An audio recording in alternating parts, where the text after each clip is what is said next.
Olá, você que me segue no Rodrigo Silva Arqueologia. Nós estamos de volta para o nosso bate-papo semanal sobre Bíblia, História, Arqueologia e assuntos afins. Hoje nós tivemos um horário especial por um motivo mais do que justo. Eu tenho a honra, o prazer de ter aqui no MAB, hoje o nosso bate-papo vai ser daqui do MAB, a honra de receber o meu amigo Sérgio Sacani, que está conosco aqui. Já batemos um papo. Aliás, se alguém que está assistindo nesse momento já estava na live anterior, no Ciência Sem Fim, isso, é isso? aí. Migrou para cá agora, coloca nos comentários, a gente quer saber, porque, inclusive, uma das perguntas que o Sérgio vai levantar no nosso bate-papo aqui, vai ser a pergunta feita por alguém lá. Mas, antes de mais nada, eu quero dizer que o Sérgio é uma pessoa que eu admiro muito, é um divulgador científico, ele também tem doutorado, tem pesquisa, e ele, hoje, faz uma coisa muito legal. O Sérgio, ele tirou a ciência dos quatro cantos ali da universidade e leva, através da internet, para pessoas que talvez não são cientistas e talvez muitos, o conhecimento que ele vai ter de um livro de física ou sobre geologia vai ser aquilo que o Sérgio vai falar através de um bate-papo, de uma live, de uma palestra. E uma coisa muito legal, porque ele acabou de chegar de Brasília, onde ele estava fazendo um trabalho também, e é um trabalho recorrente, que ele vai fazer em outros lugares, de levar ciência para crianças também de periferia, de escolas públicas. Então, Sérgio, parabéns pelo seu trabalho. Eu acho que o Brasil precisa de mais pessoas com essa iniciativa. Obrigado, Rodrigo. Estavam lá em Brasília, a gente tem um projeto grande lá que chama Ciência na Estrada, vai rodar o ano inteiro, só em lugares periféricos, cada vez mais periféricos, para a criançada, e é muito legal ver a criançada lá. Sábado a gente teve mais de 4.000 pessoas lá, domingo ontem a gente tinha mais de 2.000 pessoas lá. Muita criança, as crianças felizes, a gente fez experimento de química no palco, lançamos foguetinho, fizemos muita coisa, foi muito legal mesmo. E é legal você ver a criança que ela é curiosa, né? As crianças, eu faço apresentação no teatro e abro para pergunta. Quando é criança que vem fazer pergunta, eu já fico arrepiado. Porque criança, ela não tem preconceito, ela não tem medo, ela faz a pergunta e vai embora. E são as melhores perguntas, são da criançada. Então foi muito legal. Mês que vem a gente estava em Ceilândia, mês que vem vamos estar em Sol Nascente, que é uma outra periferia ali de Brasília. E quem ajuda financeiramente a isso? Porque tem gasto com passagem, com os experimentos. Cara, esse é um projeto junto com a Secretaria de Ciência, Tecnologia e Inovação do Governo do Distrito Federal. Um salve aí para o Léo Heisman, que é secretário lá de... Judeu, né? Com esse sobrenome. Rio Brasília. Cara, não sei. Deve ser, viu? Deve ser. Para ele, viu? O Léo Heisman. E... Então ele com esse dinheiro, é um dinheiro público, entendeu? A gente participou de tudo certinho. Tá? É aquele imposto bem investido. Tá tudo lá no portal da transparência, e é muito legal mesmo. Então, você aí que é de Brasília e região, daqui um mês certinho, 19 de março, estaremos em Sol Nascente com esse projeto aí legal demais. Olha, então agora já fica um incentivo também para outros líderes de outros estados, né, o nosso São Paulo aqui, por exemplo, que possa reproduzir isso aqui também, não é isso? Governador Tarcísio, olha, coisa legal, levar a ciência nas escolas. E com alguém que a galera gosta, porque eu vi aqui no NASP, por exemplo, eu já sabia que isso ia acontecer. Quando a galera vê que o Sérgio estava aqui, o tanto de jovens que vêm querer tirar foto com ele, isso é um negócio muito legal mesmo, muito da hora. Então, gente, muito obrigado pela sua participação. Vão entrando aí, vão mandando já mensagens lá para sua avó, naquele grupo da família lá, para sua tia, para todo mundo participar. Essa live aqui promete. Vamos falar um pouquinho sobre Bíblia, sobre ciência. Eu vou fazer algumas perguntas para o Sérgio, mas antes de mais nada, eu quero convidar você, que gostaria de ser meu aluno na Bíblia Comentada, na plataforma Bíblia Comentada, passa lá, dá uma olhada, tem muita coisa legal para você. Já aqui, na descrição desse vídeo, a gente vai colocar o link. Já está lá o link, inclusive, já está lá. A Laura sempre me corrige, não fala que vai colocar, não, já está. Então tá certo, já está o link, você pode entrar lá no Bíblia Comentada. Olha, e até o Sérgio vai ouvir isso pela primeira vez. O Bíblia Comentada foi o que ajudou a construir isso aqui. Que demais. 80% ou mais do que vocês estão vendo de toda a construção desse museu foi através das mensalidades do Bíblia Comentada. 20% foram doações. Legal. 20% doações, 80% Bíblia Comentada. E agora, o Bíblia Comentada ajuda a manter o NASP, o MAB, ajuda a manter o MAB, ajuda nas pesquisas arqueológicas, quando a gente vai para Israel escavar, e mais.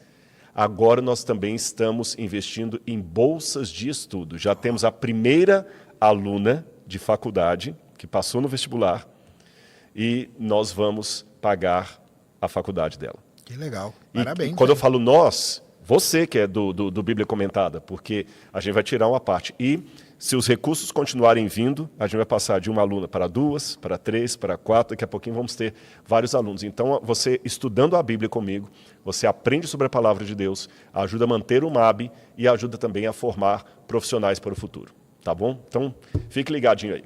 Sérgio, eu acho que antes de eu começar com as perguntas, eu fiquei curioso com aquela complicada aqui, que é a última pergunta que foi feita lá, do Carlos Eduardo Pava. E vai deixando sua pergunta também, que depois vai responder aqui, viu? Ele mandou lá no Ciência Sem Fim, ele mandou 5 lá de superchat pra gente, e ele falou o seguinte, ó: se não existe reencarnação, como explicar o sofrimento distinto de cada alma?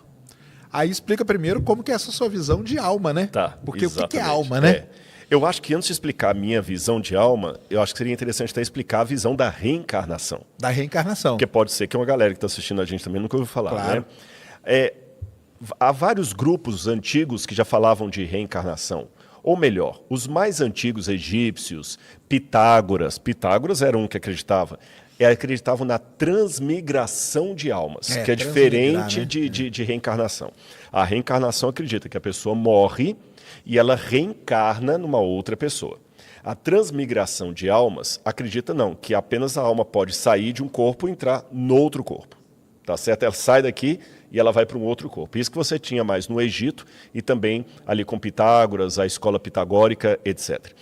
Alguns grupos, como o da Índia, os hindus, são mais extremados. Eles acreditam a tal ponto na reencarnação que eles creem que uma pessoa pode reencarnar em qualquer ser vivo. É por isso que algumas correntes religiosas do hinduísmo não comem carne de maneira nenhuma, porque se ele comer uma galinha, uma vaca, ele pode estar comendo um ser humano que reencarnou ali. O próprio Pitágoras tem uma história que uma vez ele viu um camarada chutando um cachorro e ele defendeu o cachorro e alguém perguntou por quê. Ele falou, porque eu escutei no latido do cachorro os gritos do meu amigo que tinha morrido. Ele acreditava que a alma dele passou para o cachorro. Agora, a versão mais sofisticada disso, do kardecismo, está presente em livros como Nosso Lar, Evolução em Dois Mundos, psicografado pelo Chico Xavier. O Nosso Lar é o clássico. Eles ensinam o seguinte, quando você morre, você tem uma série de pecados, de erros que vão impedir a sua evolução espiritual. Então, quando você vai para o mundo dos mortos, chega lá, eles preparam você, mas você tem que pagar aqueles pecados que você cometeu. Então, a maneira de você pagar esses pecados, você reencarna, entendi, tá certo? Numa situação em que você agora vai sofrer por causa do sofrimento, que você vai purgar a sua pena. Então, por exemplo... A segunda chance, não? A segunda chance. Por exemplo, alguns espíritas, não todos, alguns espíritas acreditam que Joana d'Arc seria a reencarnação de Judas Iscariotes. Que o Judas traiu Jesus... Então, agora ele tinha que reencarnar numa mulher que morre nas mãos de cristãos. Entendi. Tá certo? Para pagar a traição ali. Alguns acreditam também que o Nero reencarnou em Juscelino Kubitschek. Caramba! Então, como o Nero destruiu uma cidade de Roma... Ele tinha que vir e criar uma. Ele tinha que vir e criar uma, e Juscelino constrói Brasília e não pode morar em Brasília. Entendi. É sempre assim. É sempre então, fazendo sempre assim, o contrário do que você fez. Essa é a ideia. E com essa linha da encarnação, explica-se, por exemplo, por que uma criança nasce aleijada, por que uma pessoa nasce com problemas e tudo mais, ele está pagando coisas da vida passada. Eu conversei com o Henri Cristo. Eu só estou explicando como eles pensam, não que eu penso assim. Eu sei. Eu conversei com o Henri Cristo lá em Brasília uma outra vez. Ele tem uma linha mais ou menos de reencarnação. Ele tem. Ele pensa e ele fala assim que um psicopata, por exemplo, ele foi uma fera. Era um animal, era um tigre, era um predador, e quando ele nasce, ele já está fadado a ser um psicopata quando ele nasce, porque, na verdade, é a alma de um tigre, de um predador que voltou. Uhum. A minha ideia é a seguinte, biblicamente, é difícil sustentar a reencarnação por várias razões. Por mais que alguns falem, não, mas João Batista era a reencarnação de Elias. Não, Elias não morreu, Elias foi trasladado para o céu.